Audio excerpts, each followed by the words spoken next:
9 बजे की 9 हेडलाइंस के बाद अब देखते हैं दुश्मनों के नापाक मंसूबों से जुड़ी हुई 9 खबरें 9 सेकंड में। चीन से झड़प को लेकर सुबह 10 बजे कांग्रेस अध्यक्ष खड़गे ने विपक्षी दलों की बैठक बुलाई। सरकार को सदन में घेरने की बनेगी रणनीति। तवांग मुद्दे पर संसद में जोरदार हंगामे के आसार।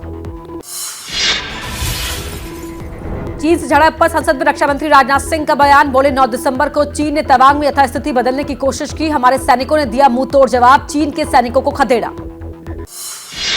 तवांग में चीनी सेना से झड़प को लेकर पीएम मोदी पर एआईएमआईएम प्रमुख ओवैसी ने साधा निशाना। कहा, प्रधानमंत्री चीन का नाम लेने से क्यों डरते हैं? सदन में बयान नहीं, चर्चा करवाए सरकार। तवांग में झड़प का मसला दोनों सदनों में गूंजा। विपक्ष ने चर्चा की मांग को लेकर किया हंगामा। कांग्रेस अध्यक्ष मल्लिकार्जुन खड़गे बोले, चीन ने हमारे इलाके में घुसपैठ की।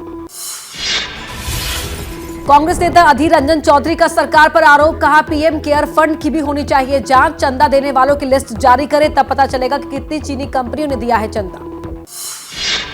तवांग में झड़प पर विवाद के बीच कांग्रेस पर अमित शाह का पलटवार। कहा, कांग्रेस ने 2006-2007 में चीनी दूतावास से लिए थे पैसे। हमारी 1 इंच जमीन पर कोई कब्जा नहीं कर सकता। चीनी घुसपैठ पर सियासी घमासान के बीच पुदुचेरी में पीएम मोदी का बयान। कहा, भारत को कोई मिटा नहीं सकता, भारत को कोई दबा नहीं सकता। भारत अमर बीज है, थोड़ा मुरझा सकता है लेकिन मर नहीं सकता। अरुणाचल प्रदेश के तवांग में चीन के घुसपैठ के खिलाफ गुस्से में देश। जम्मू से लेकर मुंबई तक जोरदार प्रदर्शन। लोगों ने चीन के सामान के बहिष्कार की मांग की। तवांग झड़प को लेकर डोगरा फ्रंट में गुस्सा। जम्मू में डोगरा फ्रंट के कार्यकर्ताओं ने किया विरोध प्रदर्शन। चीन के खिलाफ जमकर नारेबाजी की। और अब देख लेते हैं 9 सेकंड में चीन दुनिया के सामने कैसे हुआ बेनकाब। तवांग झड़प के बाद चीन की सेना का बयान। चीन ने भारतीय सेना पर एलएसी पार करने का लगाया आरोप। कहा, भारत के सैनिकों ने पार किया विवादित बॉर्डर। झड़प की जानकारी देने से किया इनकार। तवांग में भारत चीन झड़प पर पूरी दुनिया की नजर। विदेशी मीडिया ने भी माना चीन को ज्यादा नुकसान हुआ। हांगकांग में साउथ चाइना मॉर्निंग पोस्ट ने लिखा, भारत के मुकाबले चीन के ज्यादा सैनिक घायल हुए हैं। तवांग विवाद पर भारत को मिला अमेरिका का साथ। अमेरिका ने कहा, चीन करता है उकसावे की कार्रवाई। अमेरिका अपने मित्र देशों के साथ रहेगा हमेशा।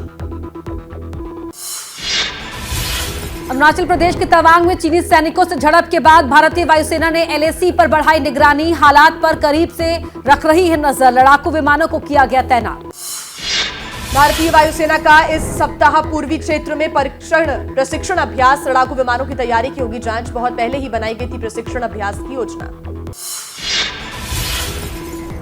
तवांग में भारतीय सेना का चीनी सैनिकों को खदेड़ने का वीडियो वायरल। भारतीय सेना के सूत्रों के मुताबिक ये एक पुराना वीडियो है। हालांकि ये उसी तवांग सेक्टर का बताया जा रहा है। तवांग के मुद्दे पर बोले नेशनल कॉन्फ्रेंस के नेता उमर अब्दुल्ला। कहा, वाजपेयी के सिद्धांत का पालन करने की आवश्यकता, क्योंकि हम पड़ोसियों को नहीं बदल सकते। अगर शांति रखनी है तो चीन को भी सोचना होगा। तवांग में झड़प पर बोले जम्मू कश्मीर के बीजेपी अध्यक्ष रविंद्र रैना। कहा, चीन को मुंहतोड़ जवाब देना चाहिए। सेना ने वीरता के साथ मुकाबला किया। इस मुद्दे पर राजनीति नहीं होनी चाहिए। और अब 9 सेकंड में देख लेते हैं देश से जुड़ी कुछ अहम खबरें। G20 शिखर सम्मेलन के आयोजन की तैयारियां तेज। दिल्ली के उपराज्यपाल विनय कुमार सक्सेना सीएम केजरीवाल और मंत्रियों के साथ सुबह 11 बजे करेंगे बैठक। तैयारियों का लेंगे जायजा। मुंबई में डेवलपमेंट वर्किंग ग्रुप के तहत G20 की बैठक का आज दूसरा दिन है। नीति आयोग के पूर्व सीईओ अमिताभ कांत G20 के लिए भारत के शेरपा नियुक्त। 16 दिसंबर तक चलेगी बैठक। G20 देशों को भारत का निर्यात 2030 तक $500 अरब होगा। उद्योग मंडल PhD-CCI ने जताई संभावना। व्यापार घाटे में आ सकती है बड़ी गिरावट। भारत G20 देशों में सबसे तेजी से बढ़ने वाली अर्थव्यवस्था।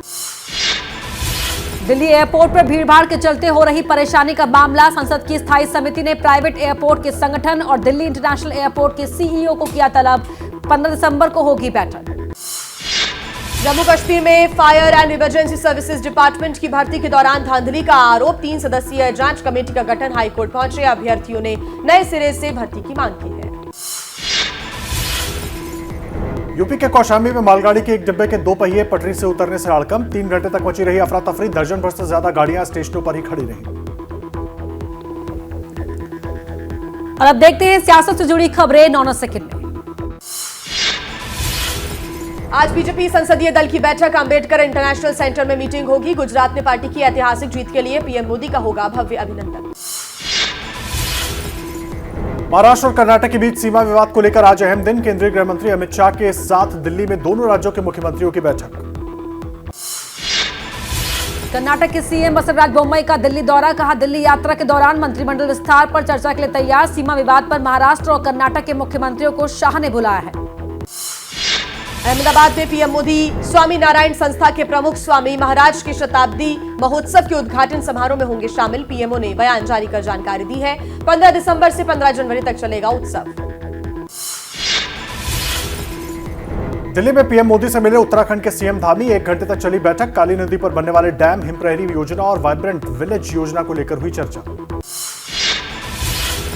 दिल्ली में पूर्व पीएम देवेगौड़ा से मिले प्रधानमंत्री नरेंद्र मोदी। देवेगौड़ा ने कर्नाटक में हसन ग्रीन फील्ड हवाई अड्डा परियोजना समेत कई मुद्दों को लेकर सौंपा ज्ञापन। दिल्ली में शुरू होगा भारत राष्ट्र समिति यानी बीआरएस का दफ्तर। तेलंगाना के मुख्यमंत्री और पार्टी के प्रमुख के चंद्रशेखर राव आज करेंगे ऑफिस का उद्घाटन। नेशनल कॉन्फ्रेंस के अध्यक्ष फारूक अब्दुल्ला का बयान, कहा जब तक पाकिस्तान के साथ संबंध बेहतर नहीं होते भारत में कभी भी शांति नहीं हो सकती। मुसलमानों को देशद्रोही माना जाता है, हम देशद्रोही नहीं हैं। जम्मू कश्मीर के पूर्व मुख्यमंत्री उमर अब्दुल्ला का केंद्र सरकार पर निशाना, कहा बीजेपी सरकार साजिश के तहत लोगों को राज्य में ला रही है। जमीन और कारोबार ही नहीं, नौकरी तक बाहरी लोगों को दी जा रही है। मेघालय के शिलांग से ममता बनर्जी का केंद्र पर हमला, कहा बीजेपी पैसे के बल पर चुनाव जीतती है, बाकी बचा काम ईडी और सीबीआई करती है, उसके पास विकास का कोई मॉडल नहीं है। आप नेता संदीप पाठक का बड़ा दावा, कहा आपको जोड़तोड़ की राजनीति समझ नहीं आती। गुजरात हिमाचल के नतीजे भले ही हमें सत्ता नहीं दिला पाए लेकिन राष्ट्रीय पार्टी का दर्जा जरूर दिला दिया। तमिलनाडु के सीएम एमके स्टालिन के बेटे उदयनिधि स्टालिन आज लेंगे मंत्री पद की शपथ। एमके स्टालिन ने राज्यपाल आरएन रवि से मंत्रिमंडल में शामिल करने की सिफारिश की थी। केरल में अब राज्यपाल नहीं होंगे विश्वविद्यालयों के कुलाधिपति। लेफ्ट की पी विजयन सरकार का प्रस्ताव विधानसभा से पारित। सरकार और राज्यपाल के बीच चल रहा था विवाद। और अब मध्य प्रदेश की खबरें देख लेते हैं 9 सेकंड न्यूज में। मध्य प्रदेश में कांग्रेस ने पूर्व मंत्री राजा पटेरिया से किया किनारा। पार्टी ने निष्कासित करने का नोटिस जारी किया। 3 दिन में जवाब न मिलने पर पार्टी करेगी बाहर। मध्य प्रदेश के परिवहन मंत्री गोविंद सिंह राजपूत ने राजा पटेरिया के बयान को बताया आपत्तिजनक। कहा इस मामले में कांग्रेस अध्यक्ष खड़गे और राहुल गांधी को सफाई देनी चाहिए। भोपाल में मध्य प्रदेश कैबिनेट की बैठक। सभी मंत्रियों ने कांग्रेस नेता राजा पटेरिया के बयान की निंदा की, सख्त कार्रवाई की मांग की। सीएम शिवराज ने कहा कानून अपना काम कर रहा है। पीएम मोदी पर विवादित बयान को लेकर गिरफ्तार कांग्रेस नेता राजा पटेरिया को 14 दिनों की न्यायिक हिरासत। कल गिरफ्तारी के बाद कोर्ट में हुई थी पेशी। जमानत की अपील करेंगे पटेरिया। मध्य प्रदेश के बाद अब देख लेते हैं हिमाचल की सियासत से जुड़ी हुई कुछ खबरें 9 सेकंड में। सीएम केजरीवाल का दिल्ली वालों को नए साल का तोहफा। जनवरी से मुफ्त होंगे 450 तरह के टेस्ट। सरकारी अस्पतालों, पॉलिक्लिनिक और मोहल्ला क्लिनिकों में करा सकेंगे टेस्ट। मिनिस्ट्री ऑफ फाइनेंस के नाम पर ठगी का मामला आया सामने। इंश्योरेंस पॉलिसी की रकम ठगने वाले 4 जालसाजों को पुलिस ने किया गिरफ्तार। वित्त मंत्रालय ने की थी दिल्ली पुलिस से शिकायत। दिल्ली में विदेश भेजने के नाम पर ठगी करने वाले अंतर्राष्ट्रीय गिरोह का मास्टरमाइंड गिरफ्तार। आरोपी गौरव गुसाई दुबई से चलाता था सिंडिकेट। इसके पास से 35 इंटरनेशनल पासपोर्ट, फ्रांस के 4 फर्जी वीजा भी बरामद किए गए। यूपी के नोएडा में आग का तांडव। सेक्टर 44 में कबाड़ के गोदाम में लगी भीषण आग। आसपास के इलाके में फैला धुआं, लोगों को सांस लेने में हुई परेशानी। आग पर पाया गया काबू। गाजियाबाद की कौशाम्बी में सोसाइटी में कुत्ते पालने को लेकर डॉग लवर और सोसाइटी के बाकी लोगों में हुआ झगड़ा। पुलिस ने 8 महिलाओं और 6 लोगों को हिरासत में लिया। इलाके में कुत्तों के आतंक से लोग परेशान हैं। यूपी के गाजियाबाद में बर्थडे के नाम पर हुड़दंग मचाने का वीडियो आया सामने। गाजियाबाद की एलिवेटेड रोड पर आतिशबाजी के साथ काटा गया केक। वीडियो सोशल मीडिया पर हुआ वायरल। ग्रेटर नोएडा के नेशनल हाईवे पर एम्बुलेंस और कैंटर की हुई भीषण टक्कर। एम्बुलेंस के उड़े पर खच्चे। हादसे में घायल लोगों का अस्पताल में इलाज जारी। और अब देख लेते हैं पंजाब हिमाचल से जुड़ी राजनीति की खबरें 9 सेकंड न्यूज में। चंडीगढ़ पुलिस ने एसएसपी को हटाने पर पंजाब सरकार और चंडीगढ़ प्रशासन में ठनी। सीएम भगवंत मान ने विरोध में लिखा खत। कहा अगर एसएसपी कुलदीप चहल को हटाना था तो पहले पंजाब सरकार से पैनल मांगा होता। पंजाब के सीएम भगवंत मान ने चंडीगढ़ के एसएसपी को रात 10 बजे हटाने पर जताया ऐतराज। कहा हम गृह मंत्री को भी तबादले को लेकर लिख रहे हैं। यह पद किसी दूसरे राज्य के आईपीएस को नहीं दिया जा सकता। गुजरात की पूर्व सीएम विजय रूपाणी का मान सरकार पर निशाना, कहा पंजाब की आप सरकार पूरी तरह फेल, राज्य में लॉ एंड ऑर्डर की हालत बेहद खराब, अगर पंजाब सरकार केंद्र से मदद मांगेगी तो मिलेगी। कांग्रेस की भारत जोड़ो यात्रा से जुड़ेगी हिमाचल सरकार, सीएम सुक्खू सभी पार्टी विधायकों को लेकर शुक्रवार को राजस्थान के दौसा पहुंचेंगे, राहुल गांधी के साथ करेंगे पदयात्रा।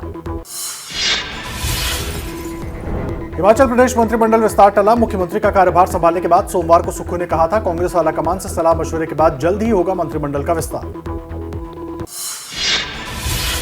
हिमाचल के मुख्यमंत्री सुक्खू का पुरानी सरकार के कामकाज की समीक्षा का फैसला, कहा बीजेपी सरकार ने बिना बजट के खोले संस्थान, बीजेपी का बदले की भावना से कार्रवाई का आरोप। हिमाचल के सीएम सुखविंदर सिंह सुक्खू का 10 दिसंबर का वीडियो सामने आया है, कांग्रेस विधायक दल का नेता चुना जाने के बाद भावुक हो गए थे सुक्खू। क्या मजबूरी है मेरी, बताइए। मैं अभी आपको बताती हूँ कि मैंने ओए होए होए होए होए, नमकीन के चटकारे लेते हुए टकटकी मार के डिबेट शो को पॉज रिपीट कर कर के देख रहे हैं जोगिंदर जी। इनकी तरह आप भी देखें अपनी फेवरेट डिबेट्स को रिपीट कर और डाउनलोड कीजिए एबीपी लाइव ऐप अपने स्मार्ट टीवी पर।